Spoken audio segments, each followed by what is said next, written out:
Habang inaasikaso ng McLean ang kabisera, mayroong isang malaki at mainit na paksang pinag-uusapan sa bawat sulok ng kabisera. Ang pangalang bukang bibig ng lahat ay si Count Kyron Wolves, ang lalaking duwag na tumakas sa gitna ng matinding tunggalian. Ngayon, muli siyang nagpakita ngunit hindi sa paraang maluwalhati. Ang kaiyahiyang Count ay nakaluhod sa harap ng palasyo ng hari. Habang dumadaan ang ibang mga maharlika, hindi nila mapigil ang magtapon ng mga mapang hamak na tingin sa figurang nakayuko sa lupa. Tingnan mo ang lalaking iyan na biglang naglaho noong labanan sa McLean, puna ng isang maharlika sa kanyang kasama. Nabalitaan ko na wala siyang hiyang bumalik at nagpatira pa sa looban ng palasyo na parang isang hamak na pulubi. Nang sa wakas ay nabigyan ng Count ng pagkakataong makaharap ang hari, ang atmosfera sa loob ng silid ng trono ay balot ng takot. Nagtanong ang hari, anong lakas ng loob mo? Ang kapal ng mukha mong magpakita rito matapos ang ginawa mo. Si Count Wolves, na nanginginig at wasak, ay nagmakaawa sa hari. Nanatili siyang nakayuko, at ang kanyang boses ay pumipyok sa desperasyon habang sinasabi niyang iaalay niya ang lahat ng ari-arian ng pamilya Wolves sa korona. Ipinangako rin niya na pagsisisihan niya ang kanyang mga nakaraang pagkakamali sa bawat hiningang kukunin niya. Desperadong nakiusap ang Count na itira na lamang ang kanyang buhay. 3 araw matapos lumuhad si Count Wolves sa maalikabok na loobang iyon. Sa wakas ay inilabas na ang utos ng hari. Ang proklamasyon ay binasa ng may mabigat na pinalidad. Ang hatol ng hari ay, tinatanggap ko ang hiling ng pamilya Wolves. Gayunpaman, ang awa ay may kalakip na napakataas na halaga. Ang pamilya Wolves ay ibinaba mula sa pagiging Count tungo sa pagiging Baron. Magmamay-ari na lamang sila ng isang maliit na teritoryo sa labas ng bayan. At idodonate ang lahat ng ari-arian sa pamilya ng hari. Dahil dito, nailigtas ng pamilya Wolves ang kanilang mga buhay. Ang eksena ay lumipat sa lupain ng McLean. Sa loob ng isang marangyang pinalamuti ang silid hintayan, ang dalagang anak ng pamilya Wolves, ang dating kasintahan ni Logan, ay balisang naglalakad pabalik-balik. Huminto siya at tinanong ang kanyang kabalyero na si Lockburn, "Kumusta? Mukha ba akong nahihirapan?" Nais niyang ipakita ang isang partikular na imahe ng isang bumagsak na maharlika na nananatiling napakaganda. Si Lockburn, na nakatayo ng tuwid sa kanyang baluti, ay nagsabing perpekto siya. Ngunit ibinahagi rin ang kanyang pangamba, na sinasabing, ngunit ang batang Panginoong Logan ay mayroon ng kasintahan. Tinanong niya ito kung sa tingin ba nito ay gagana ang paraang ito. Sa isang mayabang na tono habang ipinagmamalaki ang kanyang kagandahan at inaayos ang buhok, nagtanong ang dalaga, masaya ba siya sa pagiging engaged sa babaeng iyon? Naniniwala siya sa kanyang sarili. Isang ngisi ang lumitaw sa kanyang mga labi habang iniisip ang kanyang impluwensya noon. Sinabi niya na bata pa lamang sila ay hinahabol na siya ni Logan, na sumusunod sa kanya na parang isang tapat na aso. Naalala niya na pinanatili nito ng kaunti ang pride nito noong pinutol ang engagement, ngunit kumbinsido siyang hindi nito mate at tago ang nananatiling nararamdaman. Kung hindi, bakit niya ibinigay ang 3 milyong ginto? Tanong niya na tumutukoy sa tulong pinansyal na namagitan sa kanila. Matapos siyang pakinggan ng may pag-aalala, naisip ni Lockburn sa kanyang sarili na ang kanilang kalagayan ay ganoon na lamang kaya't maging ang 3 milyong iyon ay hinahanap-hanap na nila ngayon. Pagkatapos, nang may determinadong tingin, sinabi niya na nagawa ng kanyang ama na panatilihing buhay ang pamilya anuman ang mangyari, at ngayon ay itataguyod niya ang pamilya sa sarili niyang paraan. Sa sandaling iyon, ang mahinang tunog ng mga bota na umaalingaw-ngaw sa pasilyo ay umabot sa kanyang pandinig. Naririnig niya ang pagdating ni Logan mula sa labas ng pinto. Habang dahan-daw ang bumubukas ang pinto, nakaramdam siya ng kaunting kaba. Ipinaalala niya sa kanyang sarili na gawin lamang ang kanyang inihanda, ang gampanan ng papel ng isang mapang-akit at nagsisising dilag. Sa isang mapang-akit na tingin at bahagyang pagkiling ng ulo, sinabi ng dalaga, "Matagal na rin tayong hindi nagkita." Ngunit napansin niya na hindi man lang nakatingin sa kanya si Logan. Abala ito sa pagbabasa ng isang ulat sa kanyang kamay. Pagkatapos, sa wakas ay tumingin ito sa kanya, oo, matagal na nga." Habang umuupo sa upo ang katapat niya, humingi ng paumanhin si Logan at sinabing naging abala siya sa mga usaping pampamilya. Pagkatapos ay tinanong niya ang dalaga kung ano ang nagdala rito. Labis na nagulat ang dalaga sa kawalan ng pakialam ni Logan. Sinabi niya na nais niyang humingi ng paumanhin sa kanyang nakaraang kabastusan, at naparito siya upang magtatag ng bagong relasyon sa pagitan ng dalawang pamilya. Nang marinig siya, nagbago ang tono ni Logan at ang tingin sa kanyang mga mata. Nagtanong si Logan, hindi ba dapat ang mismong Baron ng mga Wolves ang pumunta rito ng personal? Nabigla ang dalaga sa tanong ni Logan, nang may malalim na buntong hininga. Sinabi niya na pinagod ng kanyang ama ang sarili para sa restorasyon ng pamilya. Bumantong hininga rin si Logan, ang tanging sinabi niya ay, naku naman, nakakapanghinayang. Sa loob-loob ni Logan, iniisip niya na ayaw lang talagang itungo ng Baron ng mga Wolves ang kanyang ulo sa isang dating kaibigan at sa anak nito. Pagkatapos ay sinabi ni Logan sa kanya na hindi nila kailangan ng tulong ng mga Wolves.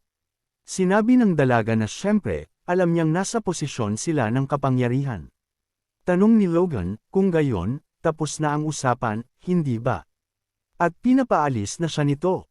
Lubhang nabigla ang dalaga sa biglaang pagpapaalis ni Logan. Hindi niya ito inaasahan. Si Logan naman ay malalim pa ring nag-iisip tungkol sa dokumentong hawak niya, ang isip niya ay lumipat na sa susunod na gawain sa pamamahala.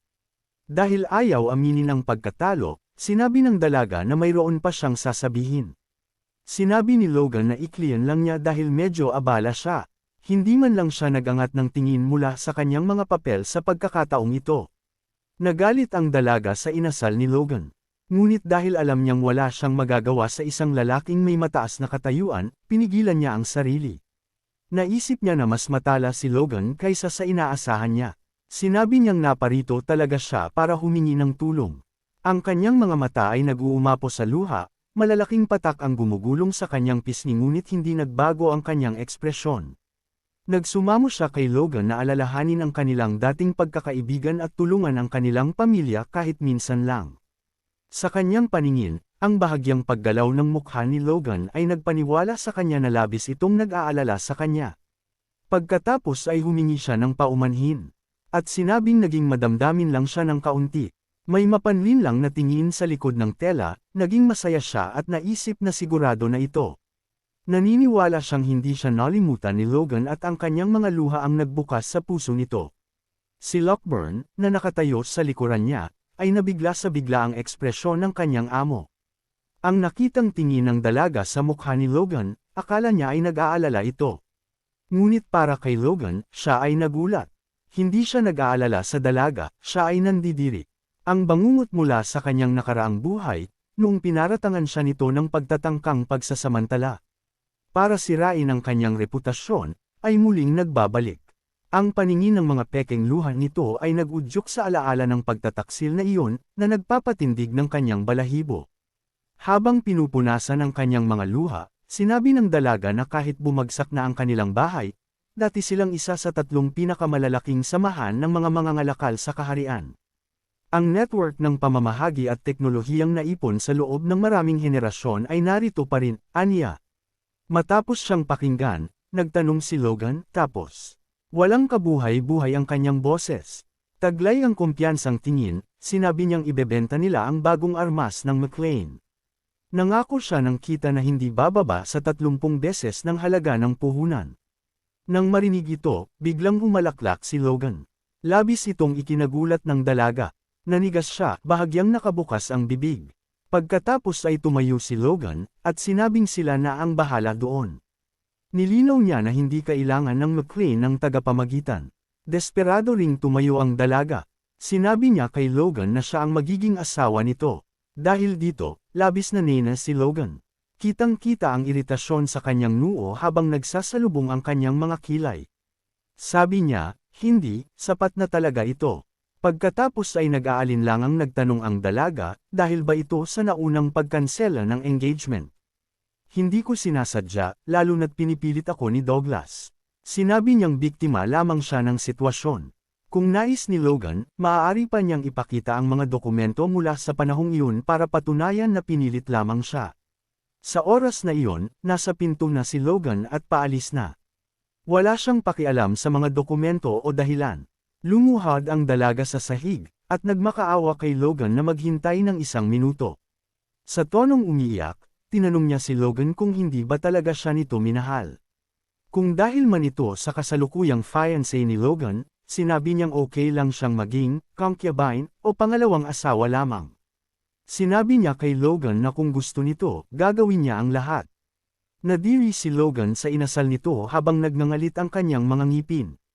Ang makakita ng isang taong handang gumapang ng ganoon ay nakakasuka para sa kanya. Pagkatapos ay muli siyang humalaklak, sa pagkakataong ito ay mas malakas at mas matagal. Tuluyan ng nagulat ang dalaga. Hindi siya nakapagsalita, pinapanood ang pagtawa ni Logan sa kanyang pinakadesperadong alok. Tumatawa si Logan hanggang sa lumuha ang kanyang mga mata, luha ng pagiging katawa-tawa ng sitwasyon. Humingi ng paumanhin si Logan, hinahabol ang kanyang hininga habang humuhupa ang tawa. Habang binubuksan ang pinto, sinabi niyang wala siyang kahit anong interes sa kanya. Sinabi lang niya, mag-iingat ka na lang. Nasa ilalim ng matinding kawalan ng pag-asa ang dalaga dahil hindi niya inaasahan ang ganitong kinalabasan. Pagkatapos, tahimik at may kahihiyang umalis sila ni Lockburn. Habang lumalabas ang dalaga sa silid, na may tunay na luhang nagpapalabo sa kanyang paningin, nabangga niya si Eileen, ang tunay na fiancé ni Logan, at natamba siya sa sahig. Agad na humingi ng paumanhin si Eileen. Tinanong niya kung ayos lang ba ang dalaga, mukhang nag-aalala sa babaeng nasa sahig. Habang iniaabot ni Eileen ang kanyang kamay para tulungang tumayo ang dalaga. Ang dalaga ng pamilya Wolves, na hiyang-hiya na kay Logan, ay nanginginig sa galit. Sa kanyang pagtayo, tinapik niya ang kamay ni Eileen. Naguluhan si Eileen sa inasal nito. Nang lumabas din si Logan mula sa silid ng pagpupulong, nagliwanag ang kanyang mukha sa sandaling makita niya ang kanyang kasintahan. Lumapit siya kay Eileen at nagtanong kung naparito ba ito para hanapin siya. Ang dalaga ng mga Wolves ay huminto sa kanyang paglakad ilang hakbang ang layo. Nakikinig siya sa usapan ni Logan at Eileen, at ang kaibahan ng pagtrato nito ay tila sumusunog sa kanyang isipan. Sinabi ni Eileen kay Logan na hindi naman, ngunit sinabi ng kanyang ina na dapat silang magtiyanang magkakasama. Nagtanong si Logan, kung gayon, ayos ba bukas? Nang may ngiti, sinabi ni Eileen kay Logan na kung abala ito ay hindi na kailangang pilitin. Tumugon din si Logan sinabing hindi siya abala dahil sila ay pamilya. Nakikita ang kanilang paglalambingan, lalong lumaki ang galit ng dalaga habang nagngangalit ang kanyang mga ngipin. Napansin ang marahas na pag-alis ng dalaga, sinabi ni Eileen, mukhang matapang na binibini ang isang iyon. Bumantong hininga rin si Logan, inilalabas ang huling tensyon mula sa pulong. Napansin ang dokumentong hawak pa rin ni Logan, tinanong ni Eileen kung tungkol saan iyon. Habang hawak ni Logan ang dokumento, tinitingnan ang mga planong pinagkakaabalahan niya, nagsimula siyang ngumiti. Ang pagtanggi sa mga Wolves ay hindi nagpabagabag sa kanya, nakatuon na siya sa hinaharap. Sinabi niya sa dalaga na iniisip niyang gumawa ng isang nangungunang merchant guild mula sa McLean.